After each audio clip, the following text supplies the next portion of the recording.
Hey everyone, Genome here, coming at you with the next episode in my Nightmare on Elm Street review series. This is the series where I take a look back at each and every installment of the Nightmare on Elm Street saga, if you will, and or franchise.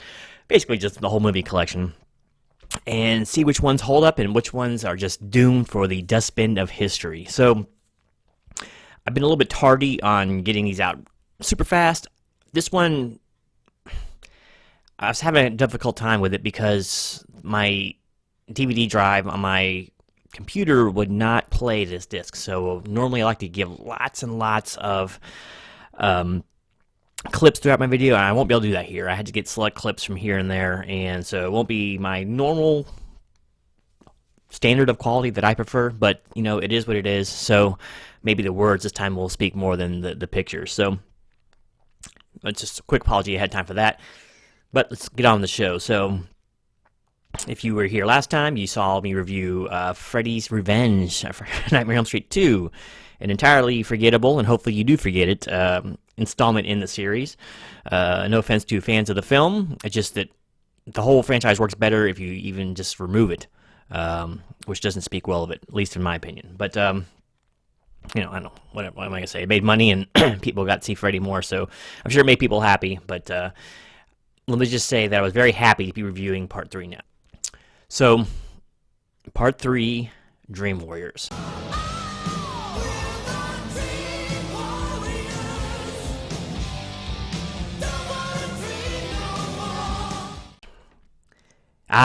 We're getting to the short-lived good run of sequels for the series, so I'm very excited to be reviewing this. Once again, like all these movies, I had not seen these since like the 80s when they came out, so it was great to revisit them, you know, and to... Because, you know, in your memory, things hold up as, oh, that was incredibly awesome, and then you watch them, and you're like, oh, yeah, E.T. was really boring, you know? I mean, it's a heartfelt movie, but it's really boring, and just things like that. Things are so amazing, especially when you're younger, you know, and you tend to put the blinders on a little bit and make excuses or something, but, you know, for as big a fan as I was of horror films and all that, I'm surprised I haven't actually seen this since then, but anyway, all that fanboyism notwithstanding, let's just go over the movie really quickly, plot-wise, and then I'll get on to what I think about it a little bit later on. A little bit of my earlier gushing might be something of a giveaway, but hey, it is what it is. So, yeah, this movie came out in 1987, so like 3 years after the original did. Wes Craven is once again directly involved. He didn't direct, though, but it was actually Chuck Russell, but he was a writer on here, and a lot of what was in this movie was kind of planned from the outset, and a lot of what this movie actually carried on to a sequel or almost a reboot way down the line, so, but more on that to it when we actually get there. So, this installment takes place basically in a mental hospital. But we start out with the protagonist, Kristen Parker, played by very first role of Patricia Arquette. So, she's having nightmares, obviously, and in a very effective opening sequence, she basically is forced by Freddy to try to Sudoku herself, right?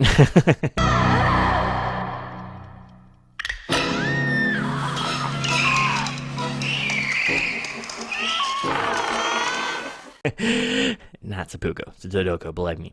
Of course, luckily she doesn't finish the job, but she is institutionalized at this point, and that's when we meet our merry band of protagonists in this movie.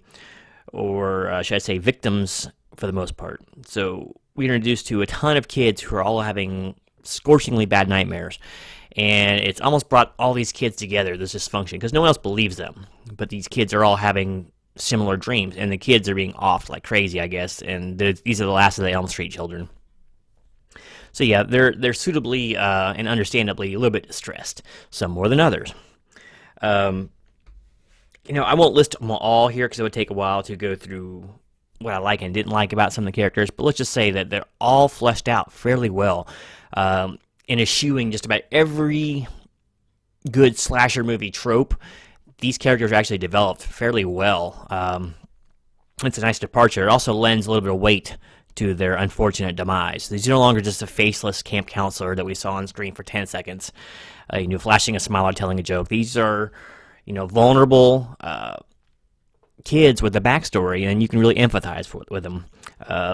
most of them don't seem to have too many other bad character traits other than the fact that they're having these nightmares. So it's like you can see that Freddy is the sole cause of their incarceration.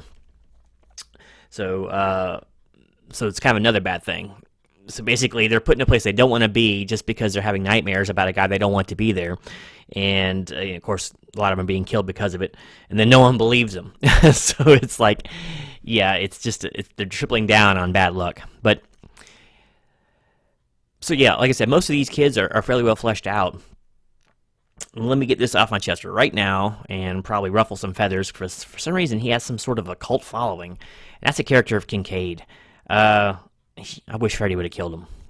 What a jackass, man. I mean, he knows what's going on, right? He's having these same nightmares. Yet, when the sleepwalker is obviously sleepwalking and not in a normal way with his wrists all out like this, does he try to wake him? No. He doesn't even raise the ass out of bed. And then he's like, happy trails or sweet dreams, whatever it is, when he goes walking off. He doesn't even try to wake him up. Fella, wake up.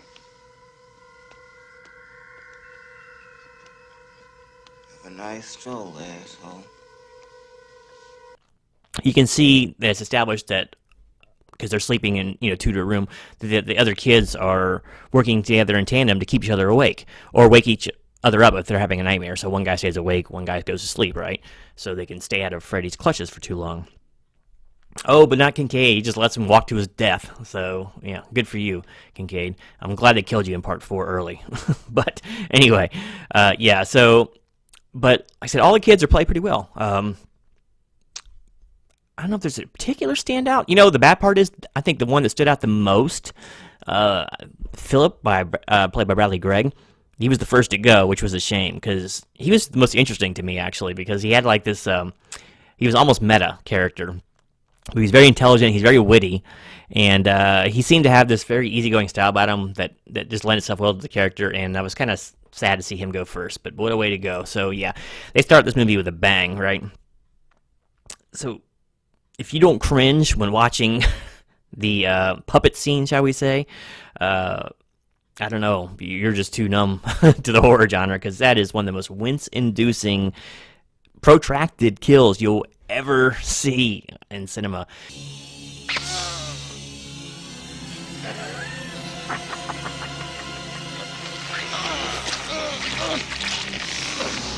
And it looks great, it's well conceptualized, and it has so much to do, or it's so indicative of the rest of the movie, because this whole movie is like that. Very creative, it's very well thought out and very well shot, and most of the time very well implemented.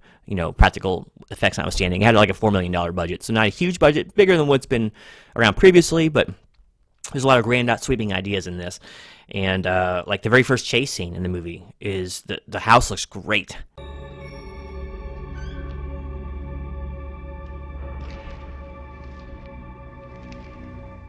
It's probably the best looking set in the entire movie. Yeah, but the hallway, him walking down the hallway with his own veins being used as the puppet strings is just brutal to watch. And they even used that cute little claymation Freddy puppet to get the ball rolling. So they didn't have to do that. They could have just had him appear in the room and do that. But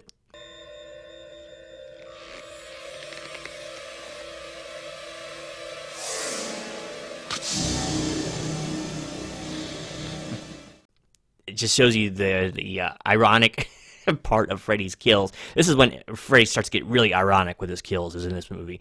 And this trait kind of carries on with basically through the rest of the series. It's no longer just stabbing kids, Now he really torments them in either what they like or what they're afraid of. So it's an interesting dynamic. But yeah, so he's the first one to go, unfortunately, and this introduces us around the same time. Right before that, we are introduced again to Heather Langenkamp, Nancy Thompson from the first one. She's all grown up, gone to college, and now she's some sort of dream therapist, right? Oh yeah, I forgot to mention, let's see, we got Neil Gordon played by Craig Wasson, as the basically sympathetic doctor, the main doctor of these kids. Of course, Robert Englund is back as Freddy. We got Rodney Eastman as Joey, Ken Sagos as Kincaid. There's a lot of people to go through, so I'm going to just go quick on them. Jennifer Rubin as Taryn.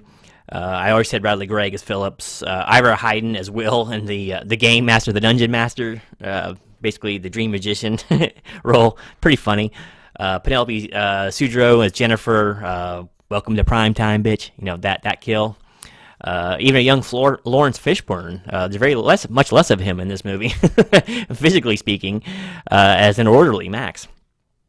John Saxon makes a reprisal of his original character. He's much better in this role than he is in the first one. He's getting a little bit of nuance and depth. Basically, he's turned into a raging alcoholic, and the whole family doesn't talk to him. He doesn't talk to his daughter anymore.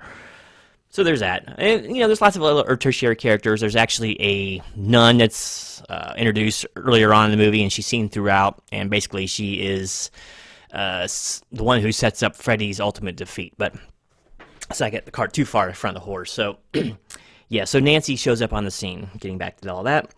And so she knows what's going on, and she's got this figured out, and she can actually relate to these kids because she knows what they're talking about, and she believes them. And she starts to work on Dr. Gordon as well. He obviously has romantic interest in her. Whether she feels it for him, it's unclear. It's not really well fleshed out, but so she begins to advocate for the kids, and she's trying to get them on this new drug called Hypnosil, which she's on. It keeps people from dreaming. Whether this is why Freddy has... It was really weird, because the ending of the first one wasn't the one Wes wanted to shoot. But it looks like Freddy wins, so she's somehow alive. If that's considered the canon ending, it's weird that she's still alive. And if this drug is really experimental and new, it's been several years since the original movie. So it's like, how did she stay alive all those years? So a little bit weird, but you got to look past all that. But so anyway, Nancy becomes the den mother, if you will, of this group of misfits, and basically the movie is just their struggle to survive. And you have two different problems here.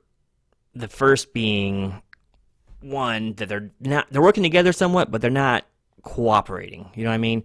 They both know they have a shared affliction, but they're doing very little to join their forces. Of course, they're not really aware that they can until we find out Kristen's little secret power, right? Yeah, so they're working against basically the hospital staff who doesn't believe them, and of course their dreams, and then they're working against each other in a way. So towards the end, they start working together a little more to try to even the playing field. Doesn't really work, but you know, it is what it is. They do try, thanks to Nancy's astute leadership.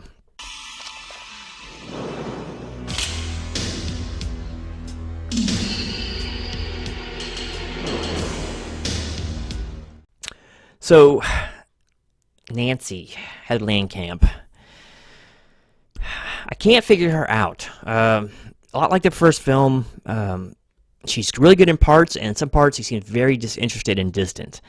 Now, whether she's playing that as like a traumatic, shell-shocked kind of person, I don't know. But like most of the kids seem to have better range than she does, and she's supposed to be a little bit older and all. So I'm a little iffy on her character. I will say this, and spoiler alert for the next 30 seconds. It took a lot of stones for them to kill Nancy off in this movie. Permanently. I think this was Wes's way of washing his hands of the series, because he didn't really want to do sequels on it. All right, end of spoilers. So, yeah, like I said, just kind of back and forth on her. I can't figure out if I like her performance or not. She's decent in some spots. I really like the reaction she gives when she realizes it's Freddy in the dream. And he recognizes her, and she recognizes him. Oh, my God. That was pretty cool.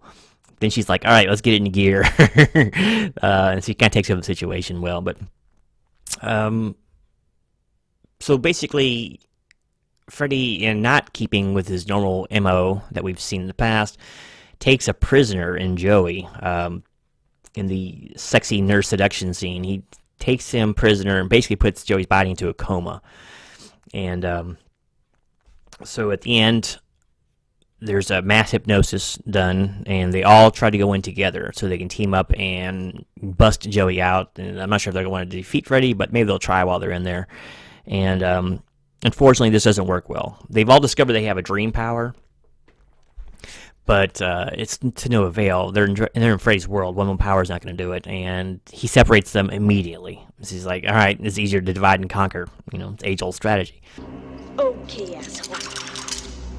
Let's dance. So yeah, he divides them all up and he starts picking them people off one by one in some very, once again, completely ironic ways. He torments the dungeon master kid with a wheelchair at first, like a killer wheelchair, because he can't walk, right? He offs Taryn with drugs. Let's get high.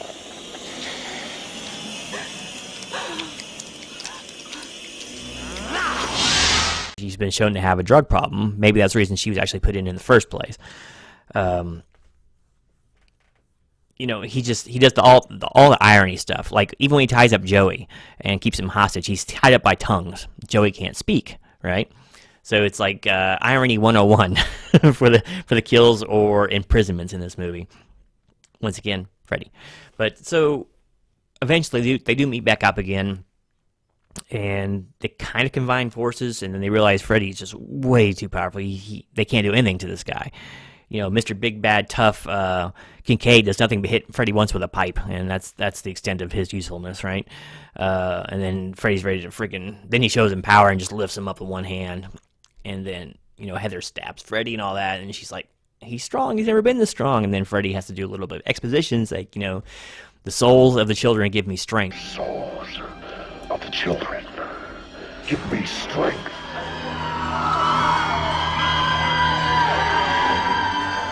So that's kind of a new facet to the movie, because in the first one it seemed like he got a little more powerful as the movie went on because of fear, but this one it's expressly said that he's collecting these souls and they're making him stronger. So that's probably why some of the dream sequences get a lot more vivid and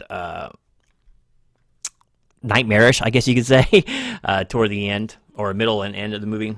So yeah, it was an interesting battle, and then there's this interesting segue where we're going back and forth between the real world and the dream world. In the real world, Dr. Gordon and Nancy's father, the drunk ex-cop, are on a quest now to sanctify and make some holy ground and buries Freddy's bones in it.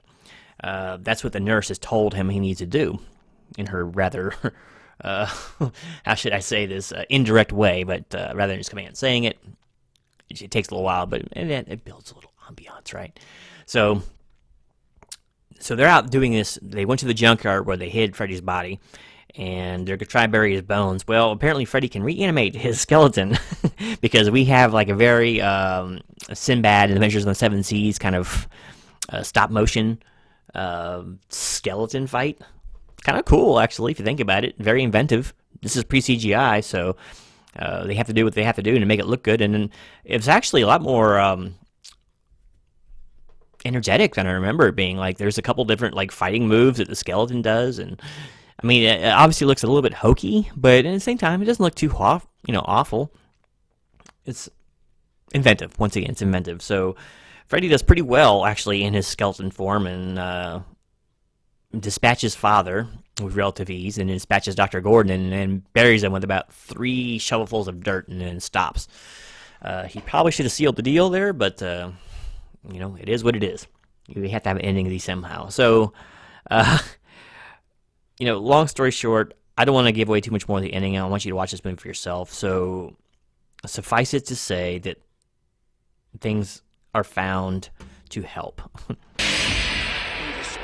Rest. And the surprise ending I mentioned earlier, just comes to pass, and it's a satisfying ending. Let's just say that.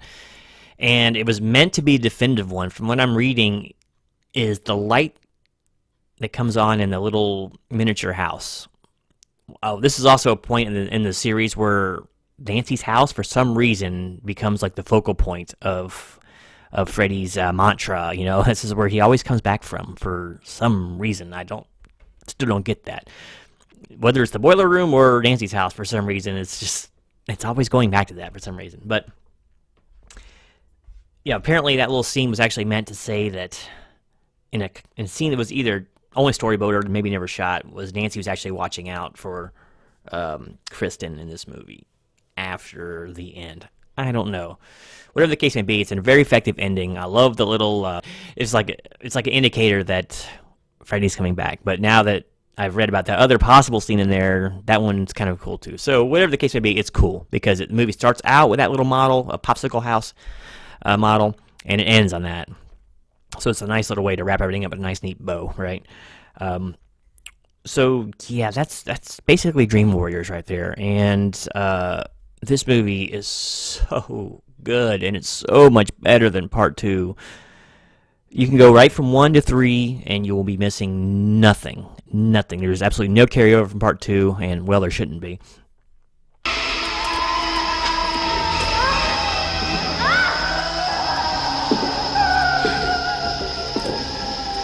Freddy's home.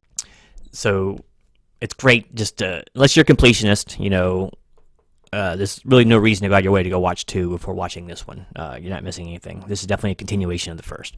So, yes, good movie. Not just a good horror movie and not just a fun horror movie. It's just a good movie.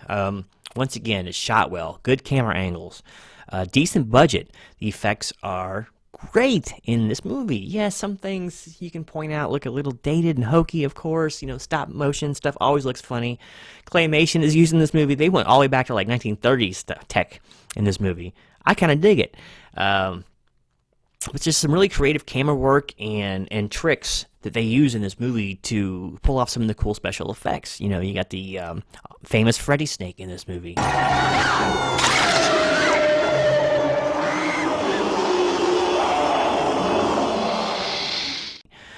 You got the Hall of Mirrors, which is really cool. Sorry to keep you waiting. Perhaps if there was more of me to spread around. Cool. There's just so many things. The dream worlds look really cool. Like I said, the initial house is creepy as heck, and why she would ever walk in there on her own accord like she does the first time is beyond me, because I know I wouldn't walk in that damn place. But it's got creepy corridors. There's a super effective scene at the end of the very first chase scene where she is carrying the kid around, right, and then she backs into this room full of hanging corpses.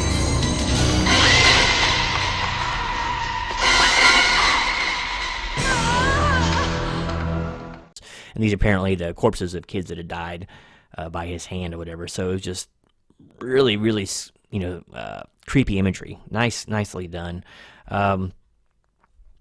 What sets this movie apart? Okay, we'll go into pros and cons, right? I'm starting out with pros, of course, right? So the biggest pro is that you give a damn about these kids. The first one was actually not too bad about setting up the kids for their doom. They all had pretty ample screen time. Once again, much more than this typical slasher does, and they all mostly had a character trait put into them. Other than Glenn, he was so bland and dull. You're working with Johnny Depp, and that's the best you can do with. I know it was his first movie, but whatever. In this movie, every victim has a face, and even if it's not a huge thing, you find out the one girl wants to be in TV. That's what she wants to be, and I don't know. One's the dungeon master. That's cool. I mean, one guy he's a mute. Apparently, he used to be like a Valvic or a debate club kind of guy. Big speaker, probably a good speaker. And then now all of a sudden he's mute. He's been traumatized so badly by these dreams. It's just cool, man. One guy likes to build puppets. Nice little character trait. He's very intelligent and he builds puppets. It's very kitschy. I like it. But there's just so many cool things about this cast. Patricia Arquette is decent. She's better at the nonverbal parts, to be honest with you. Like she expresses fear pretty well.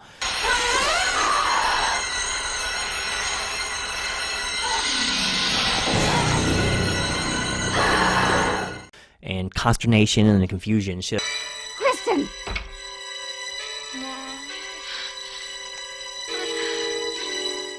Yeah, I kind of dig her a little more when she's speaking less. And that's not like to speak ill of her, it's just that she seems to convey the physical emotions better than the verbal, you know what I mean?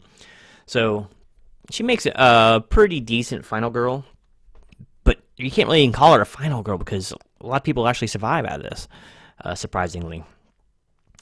But yeah, just a pretty good cast. It's well cast for the most part, and it's a pretty interesting cast of characters. Their dream powers definitely could use more utilization throughout the movie, but budget constraints, there's only so much you can do, and you don't want to pad the runtime too much. But yeah, it'd be nice to see more of that and see better ones. Obviously, they were a little more effective, but In the name of Lorik, Prince of Elves, demon be gone!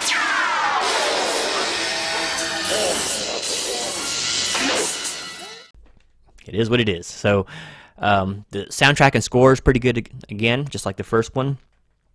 Lots of memorable tunes. The music ramps up when the tension's coming on. Nice touch. That's how it's done.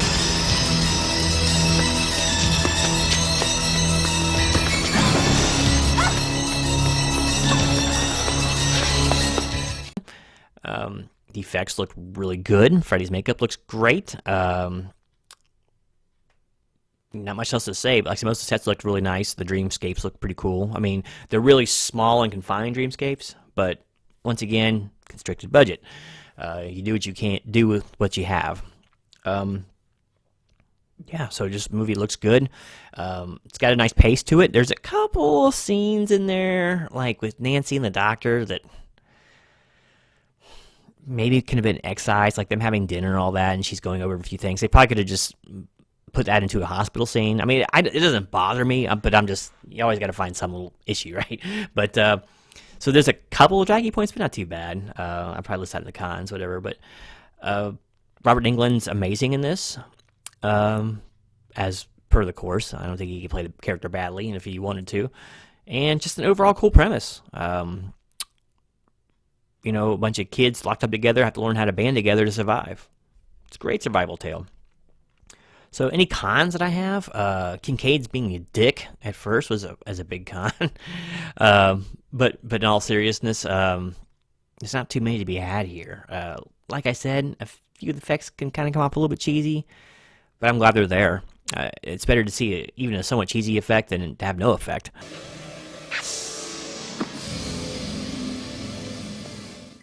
That'd be great instead of just killing someone off screen or whatever.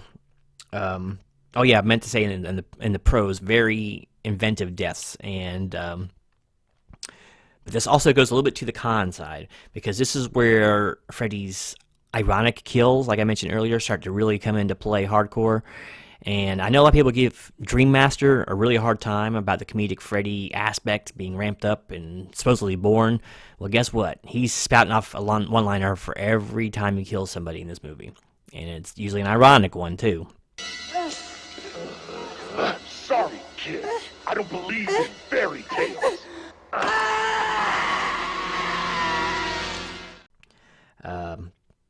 So I wasn't crazy about that tone. I liked it much better when he was a dark, scary, foreboding character. Like, think of the very first chase scene in this movie. When he doesn't speak, it's much more effective that way.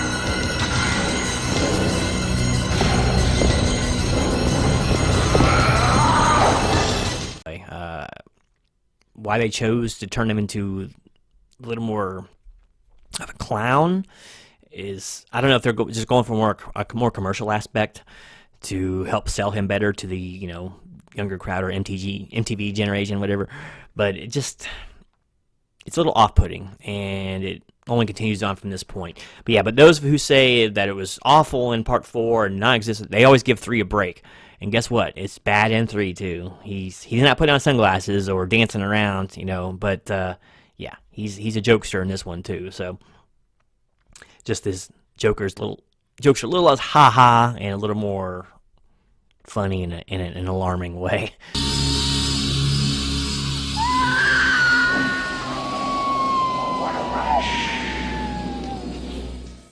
There's not a whole lot else I can say that's really bad about this movie. No, I think that's about it. I'm sure something else will come to me when I get done, doing the video. But yeah, just a good movie. If I was going to rate this out of 5 stars, let's just say out of 5 stars for a Nightmare on Elm Street movie, this is going to be a 5. The first one, well, let's say a 4, because I gave the first one a 4 for overall. Let's not just limited to Nightmare on Elm Street movie. So scratch that. I'm going to give this movie a 4 out of 5 stars. If it was just a Nightmare on Elm Street series, like rating, I would give it a 5 out of 5. Like the first one and this one definitely deserve a 5. But I'll give this a 4 out of 5.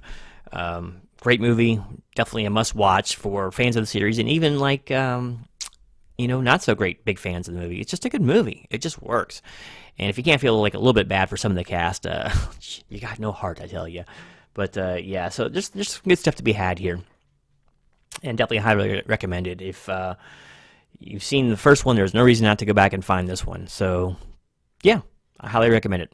So all right, that's it. I'm done until the Dream Master comes around, which will be probably next week sometime. So anyway, thanks again for watching. Don't forget to like and subscribe. Stay tuned for more review content coming up in the near future. More interview content. If I can review it, I will do it. So yeah, so just stick around for more, and hopefully I can bring it to you in a little bit faster fashion. And next time there'll be a lot more clips, I promise you. So anyway, until next time, this is Genome. Just feeling bad for the kids in the ward. Out.